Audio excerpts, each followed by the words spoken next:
Today, I want to share 2 quick tips on Singapore savings bonds in case you are not updated on their latest interest rates, or maybe you like to know the best way to make full use of this free lunch from our dear government.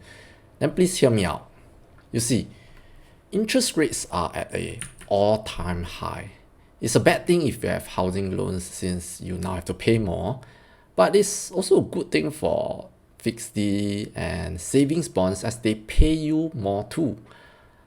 Let's take a look at Singapore savings bond October interest rates.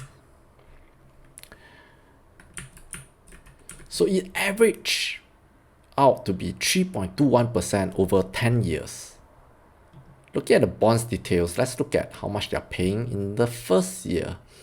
It's at 3.08%. That is really an all-time high. It sounds obvious and a no-brainer to switch to better ones, but I think many people might forget that's the wise thing to do, because I did forget about it. I mean, I bought my first SSB since many years ago. I don't remember the exact interest rates I'm being paid now, so I dig out and analyze my portfolio in my own spreadsheet.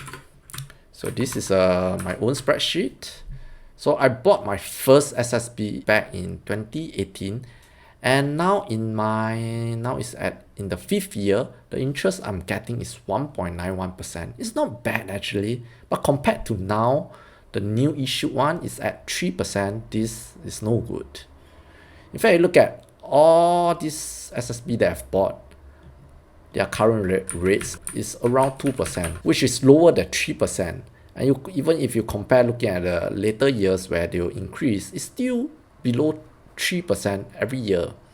So by right, I should be redeeming all of these SSB and buying the new one. But there's a problem. Even if I can redeem all of them right away, it's not possible for me to buy all of them now with the same amount of money. That's because SSB has been very hot since a few months ago. It has been oversubscribed in the last few months. And in the August issue, everyone got a mere $9,000. Another tip is for people who have the max $200,000 invested in SSB. It wasn't clear that you can redeem and buy in the same month. At least it wasn't obvious to me.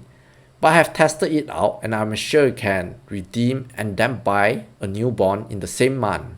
There's no need to wait for 1 month. Of course, to do that, you need to have liquidity.